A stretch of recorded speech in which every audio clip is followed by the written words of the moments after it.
here's just this photograph of the fender missing. This is on magazine 82, so it's EVA 3. And I'll just go through a couple more. You're going to see damage to this rover when it was unloading. You can see the scratches here that are on it. The seat was damaged in here as well. Here's another shot of the missing fender on the front. They never mentioned that it was missing, but it was part of when they actually dropped the limb. I mean, they didn't just have a hard landing. I mean, this thing came right off the gantry crane and dropped down. The rover got ripped right off the side of the machine, and we've already shown that. Magazine 85 is EVA 1, and it's showing on this one, of course, the fender is quite a bit out of whack, but it's showing you that it's only rear wheel steering that's happening here. And there's a couple other shots here. And then we get to this photograph right here. This little piece of equipment right here. That's the mud flap here at the back. So yep. This is the front left tire, the one with the missing fender. And here's a absolutely brand new rover here with a front fender on it. You can even see all the weld marks in here on this thing. Now the difference between rover set for the moon and a rover that was a trainer, the trainers did not fold. And you will notice the difference on this. The tire size is quite a bit larger, and the fender is very, very close to the wheel here. Okay. I don't see that in any of the other ones on here. And of course, if I pull this picture right up completely, you can see that there's absolutely no tire tracks anywhere in here. In front, behind, anywhere. I mean, this rover was literally set down at the edge of this set. Absolutely brand new rover with the fenders, no damage whatsoever to this machine. You don't see any inflections in the tires, no damage or usable marks on it as well, and not even any dust. And they've driven how far out to the edge of the Hadley Rill at this point? No dust anywhere. I mean, this thing's just set right down on the set for a nice stage shot. And this is the only shot you see with the full fender in place. Every other shot, you can see how damaged these are and how much space there is between the tire and the rim all the time on all of these shots, right? You can see the spacing on the tire, like between there and there, right? Didn't happen. That other single rover was just set there for a photo shoot. Yeah, because there are no tire tracks. That's right. And this one's tire tracked and as dirty as hell. And this is in the sequence. This is still magazine 85 of the same rover. And this one's now all of a sudden the tires are dirty. Everything's got dust all over it everywhere, right? Even when you zoom in, you can see the dust. This thing's been well used. Tires are completely dusty. This rover basically hasn't moved because they're out walking around. There's Hadley Rill over here. Now you got a dusty rover and another one that's perfectly clean. And you can see that on this shot here, and we're still in magazine 85 on the same EVA. You can see it's covered in dust, and there's the fender missing again. And no tire tracks. Yeah, and again, it's set up with no tire tracks for this thing, but the fender now, right there, is missing. Right? This rover basically hasn't moved. It's sitting on the edge of the rill. Those tires are so clean, they look like they've been pressure washed. Yeah, pretty much. And yet in the photo previous, they're filthy. A small bit of dirt in the rim. Yeah, there is a little bit of dirt on here. If you're running around with a rover and it's got all the fenders on it, and then the one fender's missing the whole time, and just one shot in the middle of these photographs, you have a rover with all the fenders, everything perfect, and not a speck of dust on it anywhere. And then you're back to these guys again. And you can see that the fenders are not nearly as close here in the way they're put on there as well, because it is a different rover. Each one, of course, being hand built. And then you come to here. This is the end of EVA 2, and it's the first color photographs they have of it. And you can see the condition that this machine is in, because the wheels are not sitting vertically. They're tilted. Everything's kind of messed up on this thing. The fender is absolutely missing. This one's twisted all to hell. It's not even close to the alignment that they originally had on there. The difference between the design of the trainer rover and the lunar rover, the trainer rover had hydraulically controlled brakes. This one had cable operated brakes, of course, because you can't have hydraulics sitting up on there. like that. But here again, this missing fender is available in just about every shot except that one shot. And again, no tire tracks. No tire tracks there as well. Yeah, they're beautifully set on the, like, there's got to be some somewhere, right? There's the full picture of it. And of course, here's the oil leaking out of the harmonic drive. Oh, there's tire tracks in the back of that, but there's nothing in the front. Well, they look like they've been raked over a fair bit because there are tire tracks off in the distance, but you should see something more there. But this is oil leaking out and the dirt sticking to it. Just unbelievable. And they have the balls to put these photographs up on the internet. Yeah, well, every wheel would have that same mud or whatever it is stuck to it if those wheels were leaking, but the rest of them don't. This is the only wheel that has all of that crud inside of it. Yeah. All of the wheels basically have the same harmonic drive.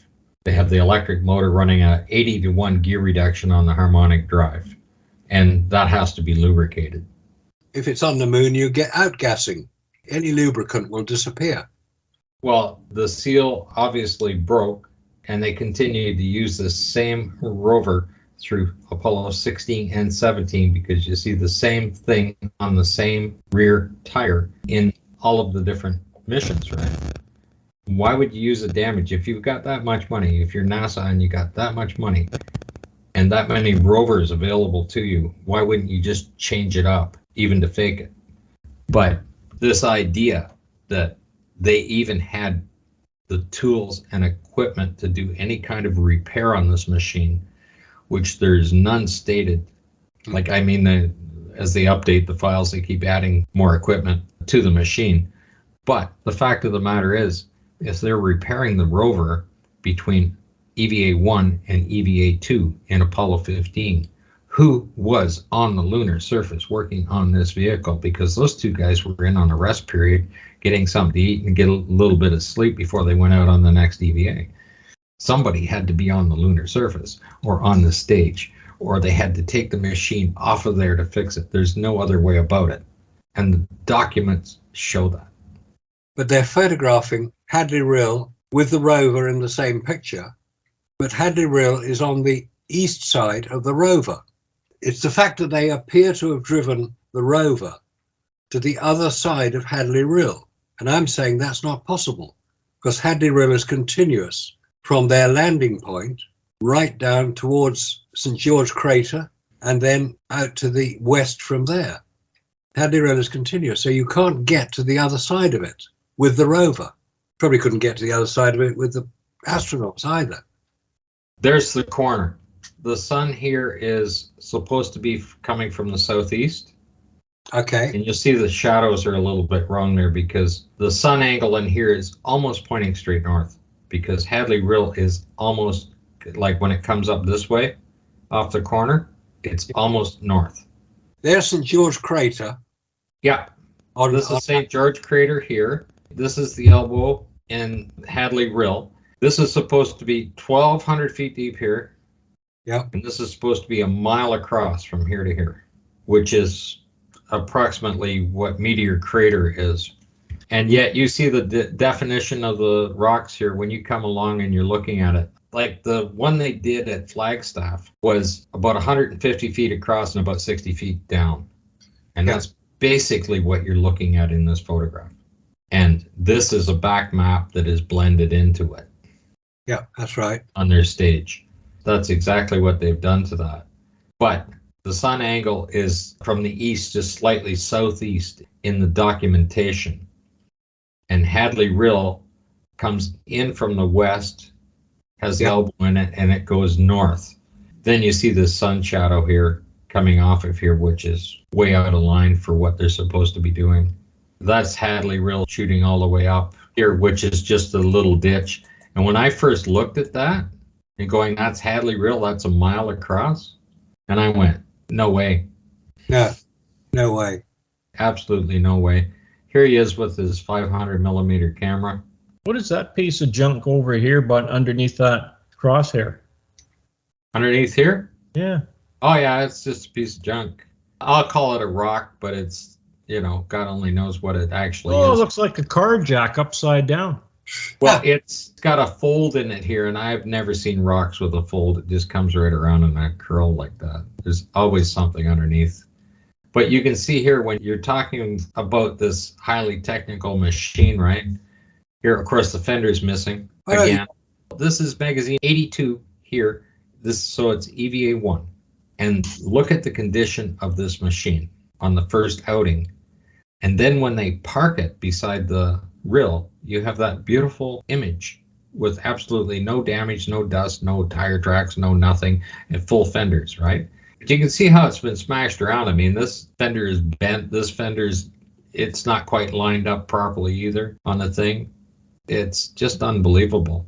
And if you see here, it's got an oil leak on the inside of this tire too.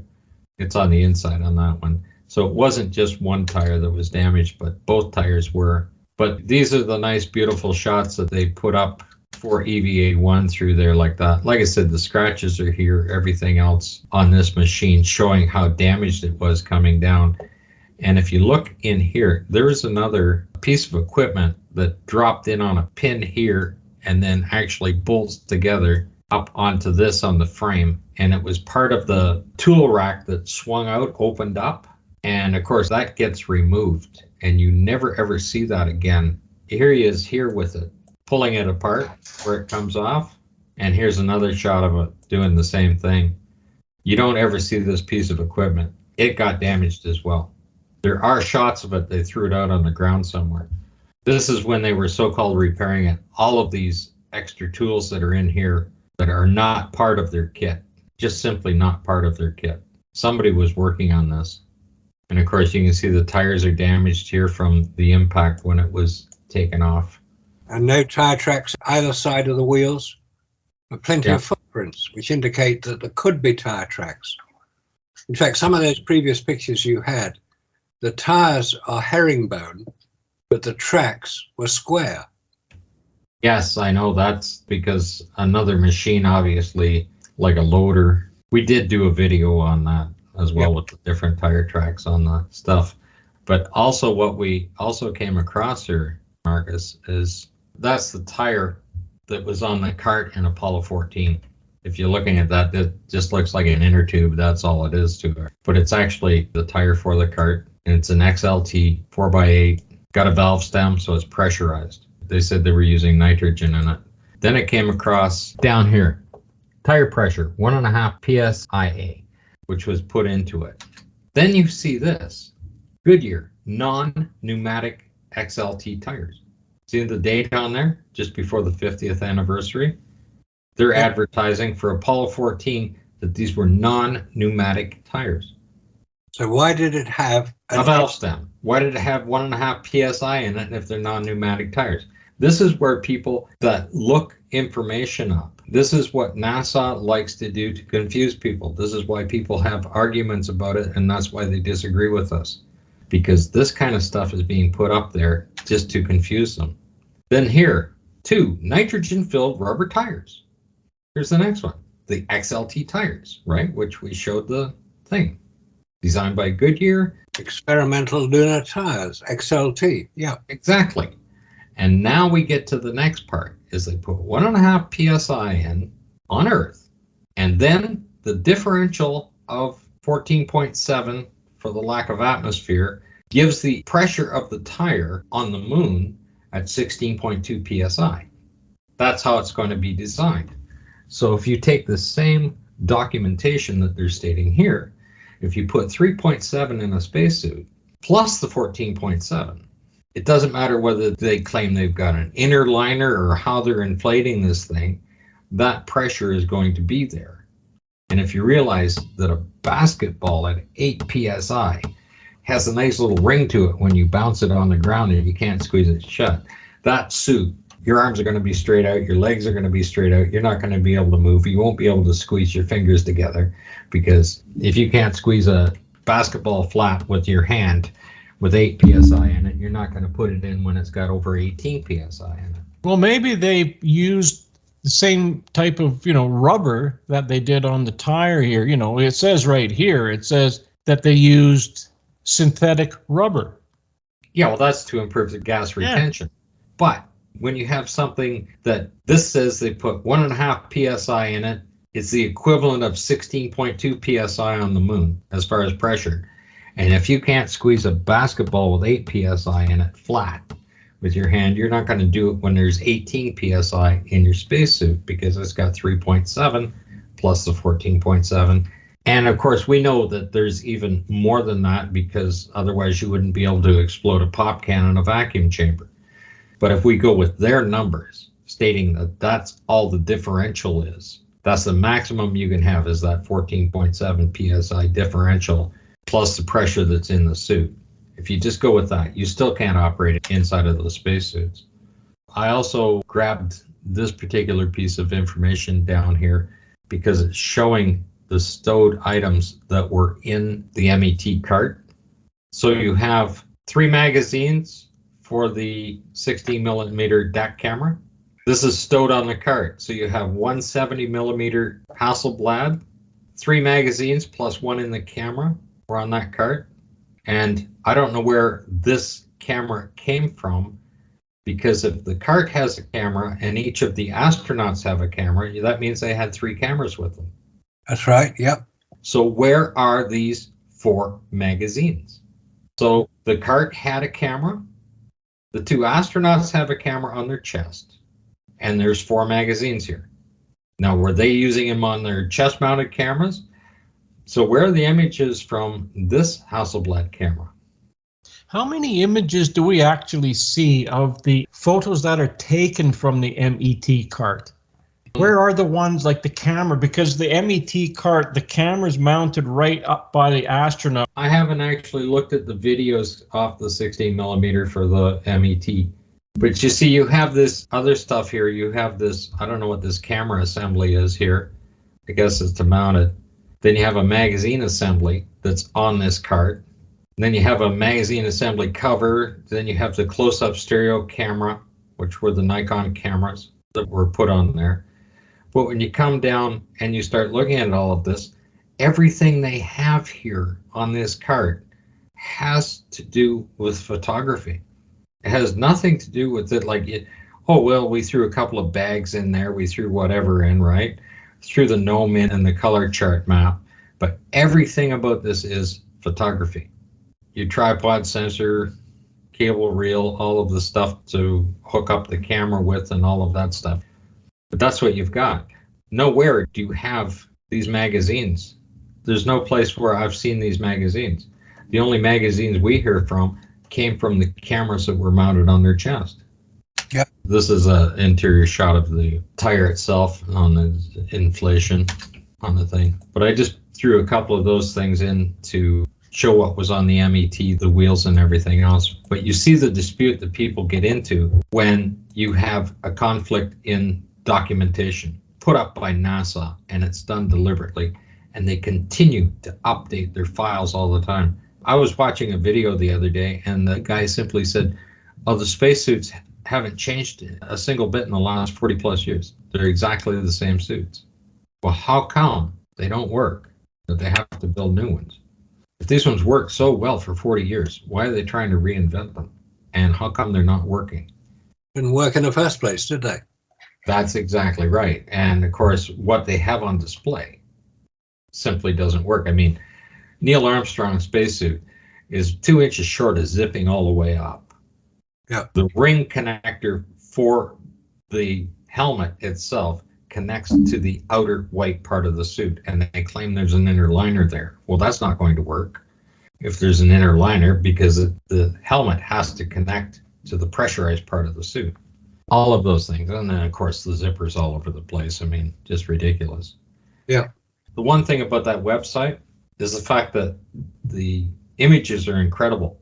The documentation that you see in those, the interviews of the people that are in there that we've never seen before. I mean, they even had the guy that designed the flag. Well, why is the official story is we almost forgot the flag and we ran down to the corner store to get one, when this guy designed the pole and how to set it up, how to put it in the container and everything else, and design the pole. And he said the top rod was a little too short, and he said that's why the flag looks like it's waving, because the pole doesn't go all the way out to the end of the flag. And of course that had to be stitched in and stuff. That website is putting these documents up that are only a couple of weeks old. This is more than 50 years later, and it's like it's the latest event that has happened on this planet, the way they're presenting these things. But the one thing I did get from the one on the Saturn V rocket, one that they were doing, is when we get to Apollo 7. Apollo 7 apparently spent 11 days in space in low Earth orbit, practicing docking and undocking maneuvers with 3 people on board. That means the total weight of this craft had to be there because they had to have the life support systems, everything else on board, the LAM, the full CSM, everything else, to low Earth orbit. But Apollo 7 was launched with 1B engines, not F1 engines. Stated quite clearly. Now, they're only 10% of the thrust of an F1 engine. How did they get to orbit? Magic. Because everybody says, oh, you got to have an F1 engine to get to the moon. No, it isn't. An F1 engine gets you 2 minutes and 42 seconds off the surface of the Earth. To get to the moon is in the 3rd stage when they do the translunar injection. That's where that power comes from. So how can 5 1B engines with only 10% of the thrust take the same amount of weight and get it to low Earth orbit? And if they did that in Apollo 7, then they didn't need to have these F1 engines running at 10 times the thrust for those 5 engines to lift the same amount of weight, because they had to lift the same amount of weight. They had to keep those guys alive for 11 days. They're doing docking undocking maneuvers, so they had to have all of the gear, had to be there. The entire kit had to be there. And the fuel to do it with. The fuel to do it with. Yeah. And with these little tiny engines that they had to go back to again after that, because they went back to 150,000 pounds of thrust instead of 1.5 million pounds of thrust for an F1 engine. So did the F1 engines produce 1.5 million pounds? I mean, they can't even do it today. Like Musk, he changed the fuel and everything else, and now he's claiming 500,000 pounds of thrust. So only 1/3 of an F1 engine after 50 years later. But if those 1B engines got that thing to low Earth orbit with the full amount of weight, what did an F1 engine actually produce for thrust? Not a hell of a lot more. No. Well, it couldn't. It would have burnt itself out, which is the problem it had. If a 1B engine can take you up for 2 minutes and 40 seconds before the first stage finishes, there's 5 of those against 5 F1 engines are doing exactly the same thing. You're getting to the same height, running the same speed, because you have to be at the same speed to manage the low Earth orbit. What is an F1 engine? Just magic, or is it just nonsense? It's show. It's propaganda. Propaganda to show Russia that they had that much more power. Yeah. Whether it worked or not is another matter. Well, I mean, they went up successfully. The launches were successful. They didn't blow anything up. They look the same as a 1B engine when they're lifting off, because I watched the Apollo 7 launch. They're just as noisy. They just made this number up and put a different label on it and said it's got this much more power. But it only worked in 1969. It didn't work after that. You'd think if the F1 engine was so successful, it would have been used on the space shuttle when they were launching that. And there was a lot of trouble getting the space shuttle off the ground. If they'd used the F1 engines, it would have been simple. But no, they had to get a completely new set of engines for the space shuttle. Plus the solid fuel. And the solid fuel rockets to give it enough power. And we're seeing it now on Artemis. That's what Artemis is using. Solid fuel boosters and 4 space shuttle engines. Well, the shuttle was substantially lighter weight. It was. Because it didn't have to so-called have all those extra fuel tanks for the other stages that Apollo needed. Something doesn't add up here, you know. Like, I wanted to talk to Randy more because he's done such an extensive research on the F1 engines. Yes, he has. And how the anomaly of Apollo 7 launch using the 1B engines when they have such little power by comparison, which is well documented. That's the point. It's well documented. That's the one part I got out of the video on it. And then on the second video, where they got all those beautiful, incredible shots of this stuff and the guy actually holding the material up for the hull of the LAM. Well, if that stuff is that thin, how did they weld it together? in that same documentation, they were showing much heavier welds on the tanks that were leaking, and they had to go back and redo them all. But how do you weld stuff that's as thin as a pop can? If you take anybody that works with any vacuum chambers and stuff, anybody can look up the documentation on the thickness of the wall to build your own little vacuum chamber, right? But that's only for small pumps. Like Robert has 2 vacuum pumps. One was designed to go to 10 to the minus 1, and the other one was designed to go to 10 to the minus 3. When he put the wrong lid on the one, it broke the lid. Because they are specified, the wall thickness is specified for the amount of vacuum you're pulling. If you look it up for just small chambers like that for household type or use or whatever like that, the wall thickness is 1/100th of the diameter. So if you had something that's 100 inches across, you got 1 inch on there. But when you get to the Sandusky chamber, the wall thickness is 1:15 ratio of the diameter. Like it's got 10-foot walls and it's 150 feet across in diameter. That's a 1:15 ratio. And that's only to get to 10 to the minus 6. Now you take the lemon, you go out there and you put stuff in a pop can size, no thicker than the thickness of a pop can, and that cylinder, basically the top part of the lem inside. I mean, everybody looks at all of the foil and everything else and the shielding that they so-called put up, and they think that's part of the structure. It's not. Basically, the lem was an 8-foot cylinder that was in there, but it's only got the thickness of a pop can on there.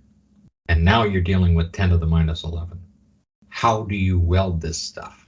And if they sit there and say it's titanium, they're right off their tree, because they didn't even learn how to weld titanium until 1974. It's a very unusual material to weld to start with. But if you take even anybody that knows how to weld anything, the best welders are not welding a pop can together. Pop cans are made by compression seals and everything else and stuff like that when they put them together. But you couldn't weld an 8-foot diameter stuff in with any kind of welding material. It's just going to burn right through it. The welds are going to be so thin because they would have to be finished as thin as the material itself. They're going to leak. They were having problems with their welds on their oxygen tanks and everything else and their fuel tanks, documented in that. And those are very thick pieces of steel that they were welding. They should have been able to seal them up. This is interesting. What do you got on the ground there? This reticle here. I mean, look at that nice brick here, nice and square, and I don't know, you know. Oh, there's lots of those around on movie sets. Yeah, even look at this. I mean, this isn't even right here, you know. Oh, there's nothing right anywhere in those. There's nothing right about this.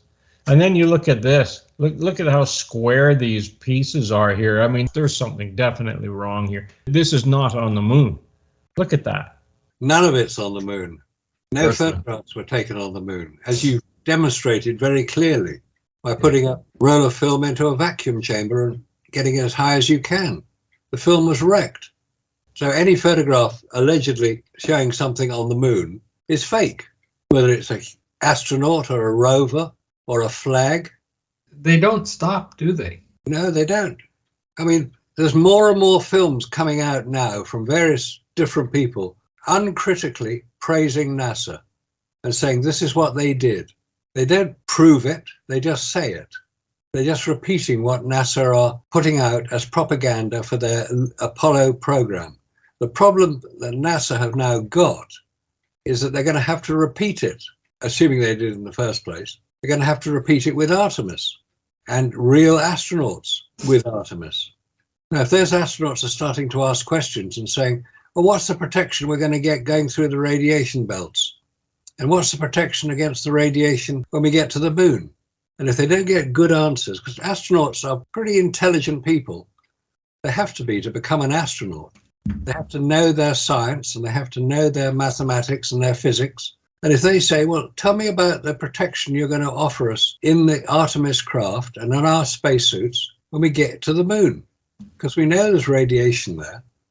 And if NASA can't come up with a good answer other than saying, well, it worked well on Apollo, didn't it? And they'll say, well, that was 50 years ago.